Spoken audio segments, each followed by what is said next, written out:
Bonjour à tous, merci d'écouter François. Après une réforme, les étudiants en première année de médecine, cette année, ont vu leur oral compter pour 72%, ce qui est une première. Beaucoup ont été recalés alors qu'ils avaient eu de très bonnes notes à l'écrit. Pour en parler aujourd'hui, nous avons Alain Houpert, monsieur le sénateur, qui est avec nous, médecin également, et qui va pouvoir nous aider à comprendre ce qu'il se passe aujourd'hui. Il a lui-même été en contact avec des étudiants qui se sentent vraiment, qui sont en détresse pour certains, qui ont été obligés de partir en licence, ce qui n'est pas du tout la même chose. Monsieur le sénateur, bonjour. Bonjour. Merci d'avoir accepté notre invitation. Merci de me recevoir. Comment sont quand vous les avez entendus parler, quand vous les avez vus sur le terrain, où en sont les étudiants aujourd'hui? Pourquoi sentent-ils une injustice? Et est-ce que cette loi est selon vous injuste, déjà, cette réforme, pardon? Merci de m'avoir invité. Comme vous l'avez dit, c'est un sujet qui me touche parce que je suis médecin et qu'on soit médecin ou une autre profession, le meilleur moment qu'on passe dans sa vie, c'est les études. Et quand je fouille dans mon passé, les 10 années que j'ai passées, 10 voire 11 ou 12, à passer à étudier la médecine, à étudier ma spécialité, c'était des belles années où j'ai rencontré des personnes extraordinaires qui m'ont fait changer, qui ont changé mon destin. Et je pense que la vie, le destin, c'est des rencontres. Et j'ai rencontré des professeurs de médecine qui m'ont, par exemple, qui m'ont fait comprendre quelle devait être la spécialité que j'ai choisie. Et c'est en les suivant, en voulant leur ressembler, que j'ai accompli mon chemin de vie. Là, on empêche justement ces rencontres pour beaucoup. La loi, vous dites qu'elle est injuste, moi je dis qu'elle est conne. Je vous posais la question. Excusez-moi, je suis désolé du terme, mais ce terme explique ma colère, parce que je peux comprendre qu'on ait voulu changer le recrutement des médecins, parce que pour rentrer en première année de médecine, jusqu'à présent, en deuxième année de médecine, il fallait être vraiment un matheux. Et ça donnait peu de place à celui qui est tout aussi intelligent, mais qui est plutôt littéraire.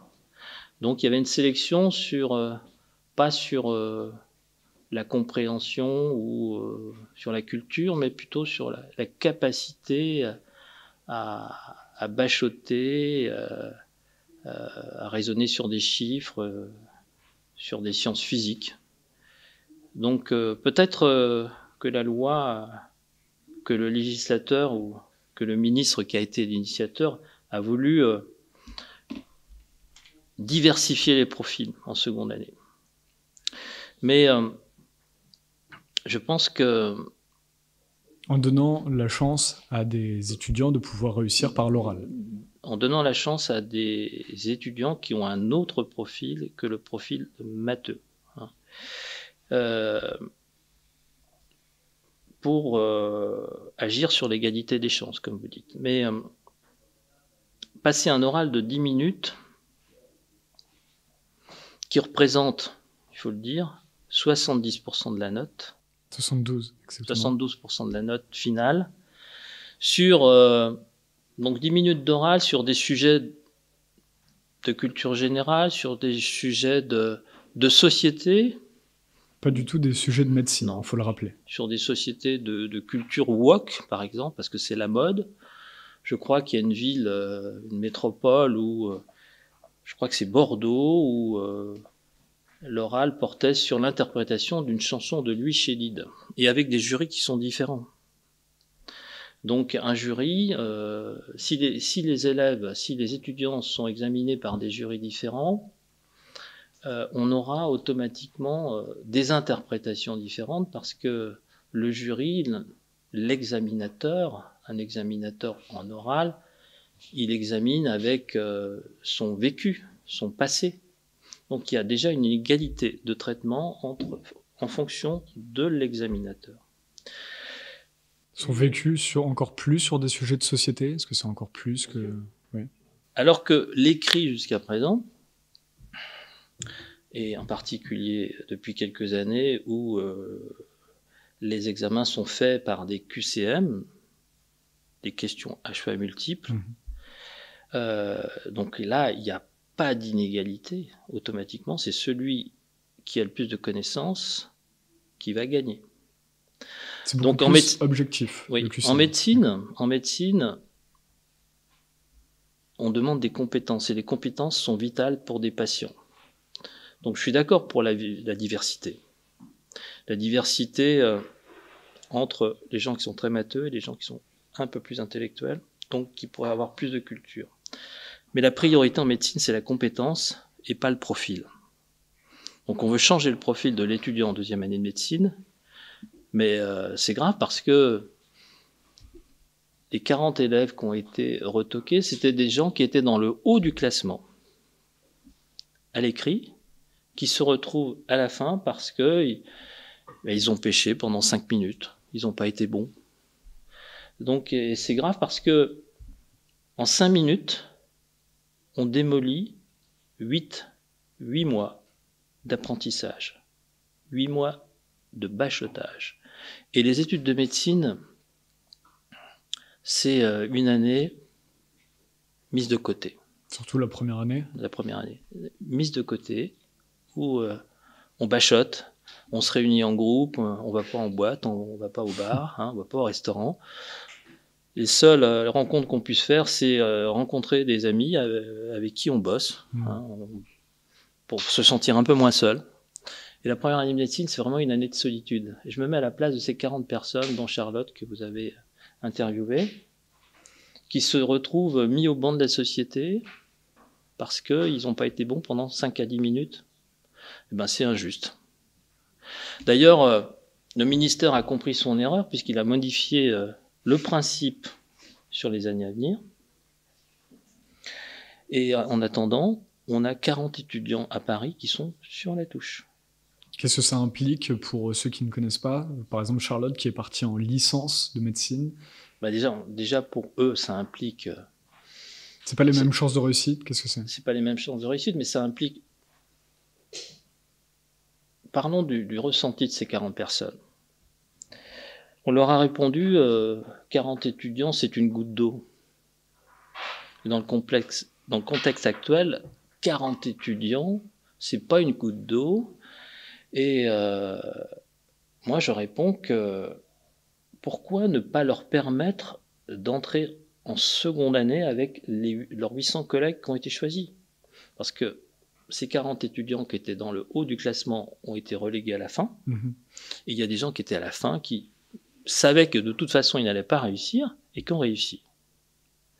Donc là, il y a une égalité de traitement. Et on est en France, liberté, égalité, fraternité, l'égalité, c'est important. Là, on n'est pas dans l'égalité des chances, parce qu'on a amputé leurs chances. On a amputé 8 mois de travail. Et dans une république qui se dit, qui se prend pour exceptionnelle, qui est quelquefois actuellement arrogante, je trouve ça triste. Et moi, j'ai mal à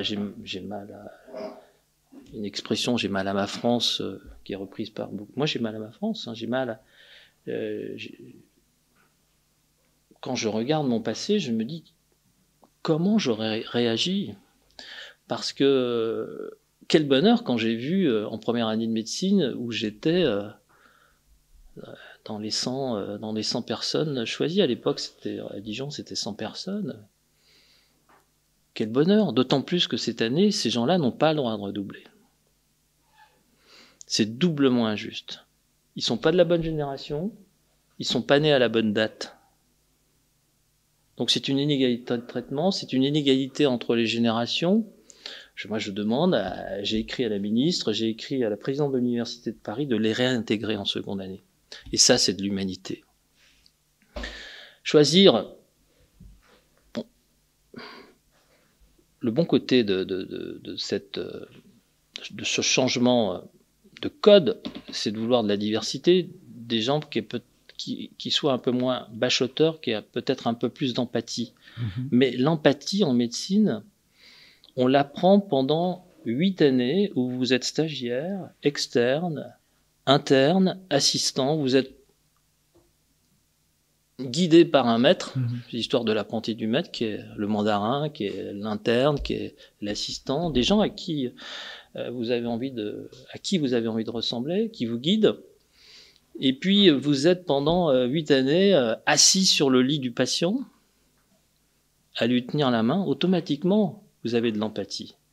Et le seul oral que j'ai eu en médecine, c'était en 7e année, à la fin des études, où vous parlez devant vos maîtres. Et voilà, s'il y a des leçons de communication à donner aux étudiants en médecine, c'est en fin de cursus, en leur donnant, en leur apprenant à ce que c'est que de la PNL, de l'analyse transactionnelle, des outils de communication qui leur permettent d'être plus performants. Un médecin, ça annonce la mauvaise nouvelle. Il est vrai que c'est pas dans le cursus. Moi, j'ai appris à annoncer la mauvaise nouvelle une fois que j'ai été radiologue, pour être plus compétent, pour être plus humain, pour faire en sorte que les gens ne partent pas de mon cabinet démoli quand je leur dis qu'ils vont avoir un cancer, qu'ils ont un cancer. On est là pour les tenir, pour les aider à parcourir le chemin. Le chemin, c'est aller vers la guérison et aussi aller vers la mort.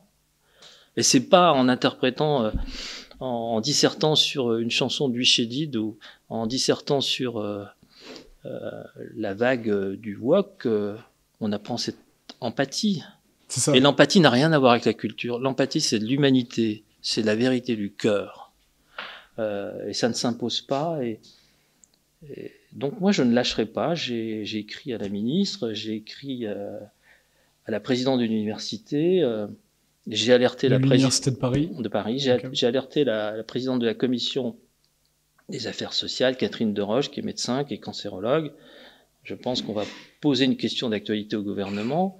C'est scandaleux de traiter des jeunes comme ça. Et en plus, dans le profil, ce sont des jeunes qui ont vraiment une vocation. On oublie que être médecin, c'est avoir une vocation.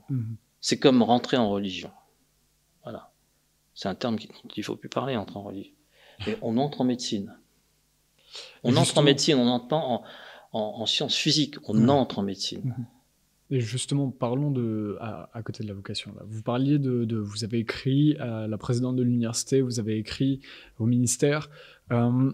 Là, si on prend Charlotte, par exemple, déjà Charlotte se considère comme elle parle de crash test. Elle dit, ces 40 élèves, là, nous sommes des crash tests. Eux, ensuite, quand ils ont fait les démarches pour aller voir, ils sont allés voir le doyen de l'université de Paris, qui leur a dit, je peux rien faire, allez voir le ministère. Le ministère dit, je peux rien faire, allez voir la présidente de l'université. Qu'est-ce que ça veut dire, cette irresponsabilité et cette responsabilité dont personne ne veut dans un domaine comme la médecine? On en parle beaucoup depuis 18 mois. Où en est le système médical? Qu'est-ce que ça veut dire, cette irresponsabilité aujourd'hui? Cette volonté d'être irresponsable. Cette irresponsabilité, on se refile la patate chaude. Et vous l'avez bien, elle vient de l'administration.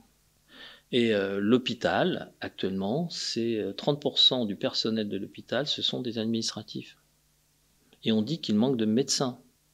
On a trop d'administratifs et pas assez de gens qui sont aux côtés du patient. On devrait être en surnombre dans le collège des aides-soignantes, des infirmières, des médecins. On devrait avoir une pléthore de personnel. Alors que vous avez une pléthore de personnel dans le background, en arrière, ce qu'on appelle les bureaux et l'administration. L'hôpital, il n'est pas là pour comptabiliser les facturations, il est là pour soigner les gens. Hôpital, ça vient de hospice, hospitalier. C'est pour ça qu'on a mis un accent circonflexe pour supprimer le S. L'hôpital, c'est pas un gros mot. L'hôpital, c'est l'université des savoirs, c'est là où on apprend la médecine, au contact des patients. C'est un chemin de vie qu'on fait pendant 8 à 10 années pour apprendre et ensuite être lâché comme un aviateur Saint-Exupéry tout seul auprès du patient, dans son cabinet ou dans son service, pour faire des ordonnances, pour faire des examens, pour opérer. Et ce qui compte, je veux bien comprendre qu'on veuille changer le profil. Je dis on, parce que je ne me sens pas concerné, qu'on veuille changer le profil. Ce qui compte, c'est la compétence.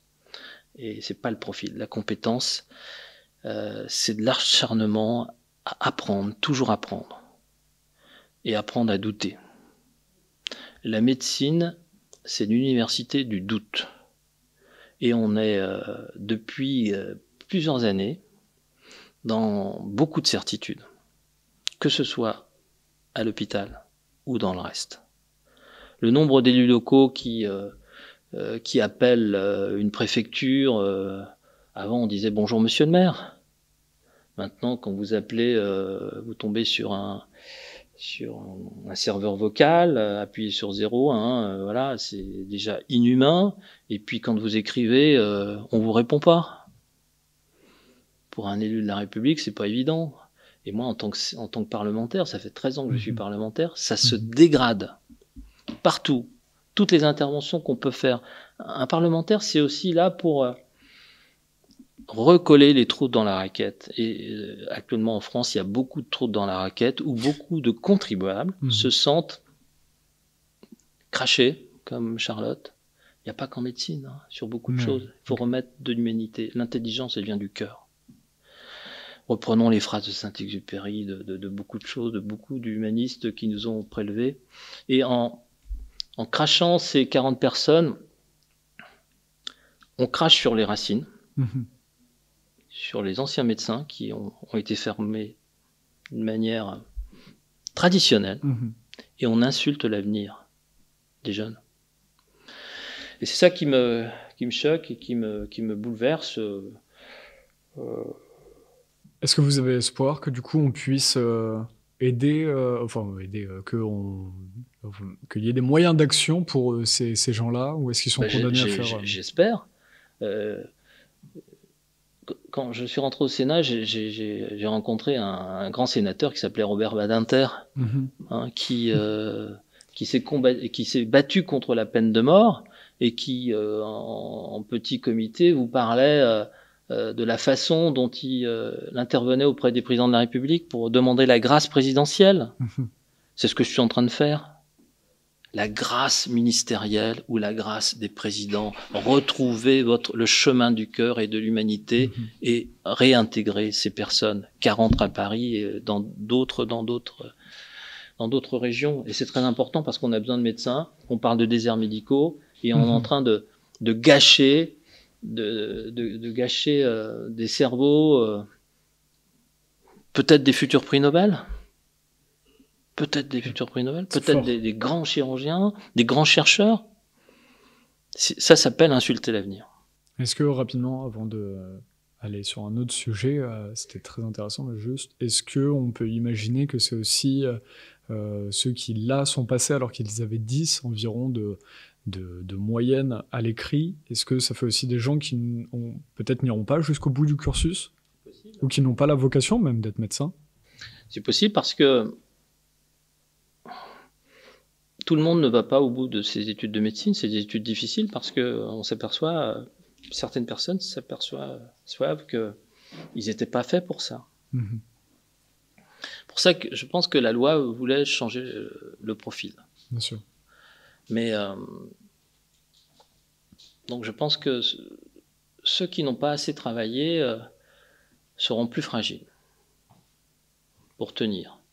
Et c'est important que sur les 800 personnes qui ont été sélectionnées, qu'elles aillent jusqu'au bout. Il y a à peu près 20% de pertes. Donc c'est-à-dire que c'est 800, on perd 160 personnes. Ça fait beaucoup. Ce fameux numerus clausus, il a il a été créé au départ parce que il y avait la sécurité sociale, on avait une pénurie de médecins. On n'avait pas une pénurie de médecins, on avait trop de consommation médicale et on mettait la responsabilité sur le nombre des médecins.